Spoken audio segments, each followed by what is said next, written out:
1.3 Transformations of functions. So we're going to start with the basic left, right, up, down functions to start, or otherwise known as our vertical and horizontal shifts.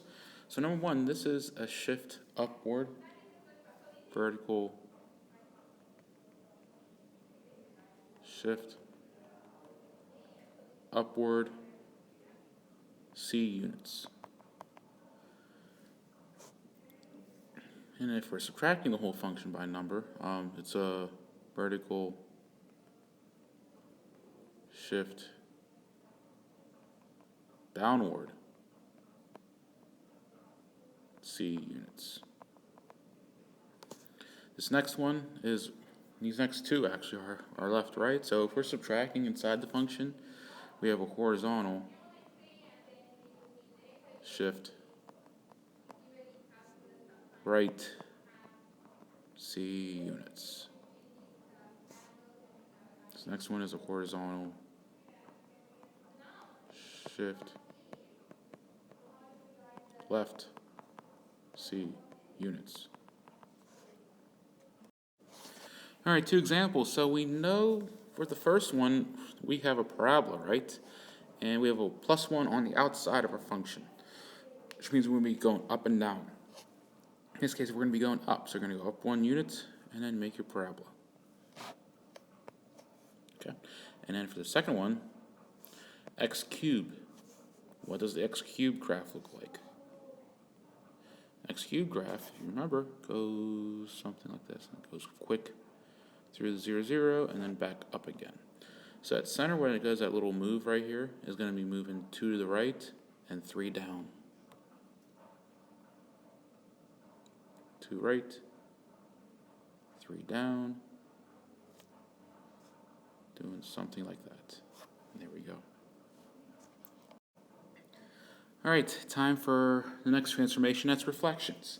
So when the whole function has a negative in front, that is a reflection over the x-axis. Reflect over x-axis. When you're putting negative inside of the function, that's going to be a reflection over the y-axis.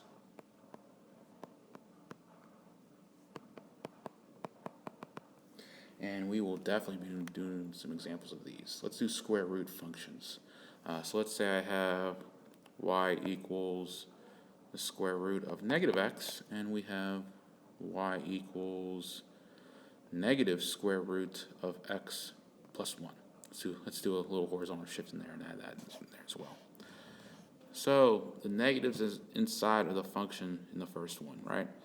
So that's clearly going to be a reflection over the y-axis. So instead of it doing this, as you might remember with your square root function, it's going to be doing this. Let's draw that.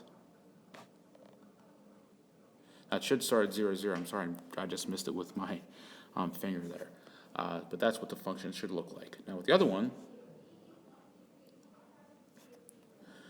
we have a horizontal shift to the left one. And then we are reflecting over the x-axis because it's the negatives in front. Looking something like that. All right, so time for our last type of transformations. That's our non-rigid transformations. And those are basically our stretches and shrinks. Instead of shrink, you might have done compression in the past, but your textbook uses shrink. We're going to be consistent and use that. So when you're multiplying the whole function by the value c, that's going to be a vertical stretch.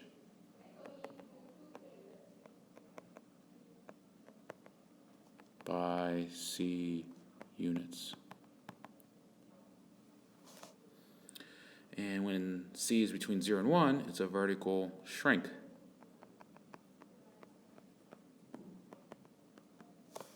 By c units. When you're multiplying c inside of your function directly to the x, that's where it's going to be a horizontal change. So this is going to be a horizontal, when it's greater than 1, it's a horizontal shrink by c units. And And when it's between 0 and 1, it's a horizontal stretch.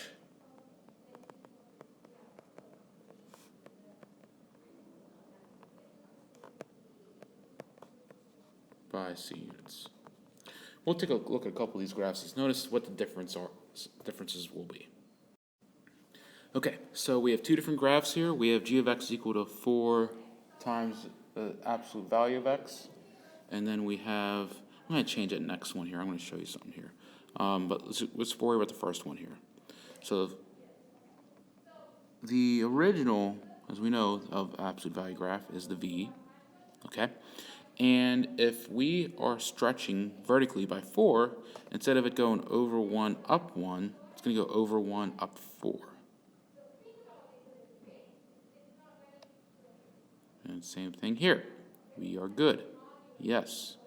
And be careful with this method because for things like parabolas and stuff, it's going to be increasing at a faster rate.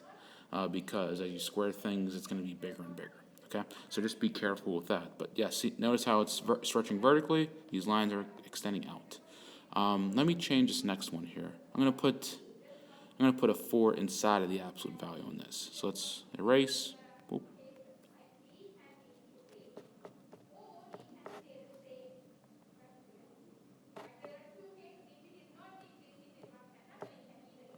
And let's put a 4 inside of the absolute value. Notice the difference there. So as you know, this is a horizontal shrink by 4. So what does that mean? So we are there. So at x equal to 1, what's your output? 4. So it's going to be the same graph, really, for this one, right? But what's the difference? So it's called a horizontal shrink because of where the 4 is located, though. Okay? It's located inside. And why is it called a shrink? Because look at what's happening between here. It's getting smaller in between horizontally. See? Horizontal being this. The space in between is much smaller than what's being out here. Hence, it being called horizontal shrink. Okay, so we have g of x is equal to negative 1/2 times the square root of x plus 3 all minus 1.